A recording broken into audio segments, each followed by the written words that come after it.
vais essayer, moi je me définis, comme on me définit d'ailleurs, comme un Malien d'origine, Sénégalais d'adoption, panafricaniste par conviction et citoyen du monde noir par devoir de combat. Donc je suis à la fois un disciple de Cheikh Anta Diop et de Marcus Garvey. D'abord, la religion n'existe pas.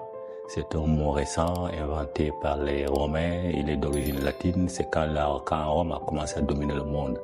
Donc c'est un mot inventé, mais quand il a inventé, toutes les réalités qu'elle prétend couvrir existaient déjà.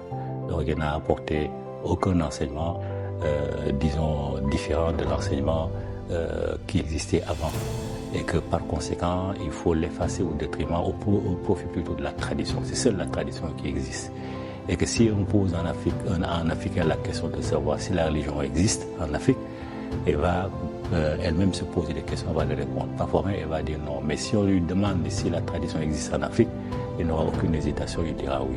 Donc c'est qui prouve que, effectivement, le mot religion est utilisé pour s'aimer la zizanie, entre guillemets, pour tromper les gens, parce qu'on oppose religion et tradition. Or, les deux termes couvrent exactement la même réalité.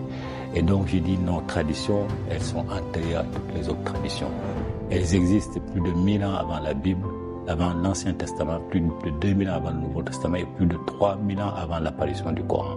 Et que tout est embrassé dedans. Plus les populations resteront ignorantes de leur véritable tradition, mais plus l'islam va proliférer, va prospérer, et eux aussi ils vont en tirer avantage parce qu'il n'y aura pas de contestation. Mais un Africain qui est formé à l'école africaine n'acceptera jamais la résignation. La résignation n'existe pas chez nous. C'est chez les autres qui existent, qui mettent toujours tout sur le compte de Dieu. Si on a un mauvais président, c'est Dieu qui l'a amené et on va supporter qu'il parte. Sauf quand ça chauffe, que les gens se révoltent. Mais on le supporte parce que c'est Dieu qui l'a amené pour nous. Alors pour nous, dans la tradition africaine, ce n'est pas Dieu qui choisit, ce sont les ancêtres qui choisissent. Et quand on déçoit les ancêtres, on paye cash. Alors, ils le savent, c'est pourquoi ils ne retournent pas en arrière. Ce n'est pas dans leur intérêt.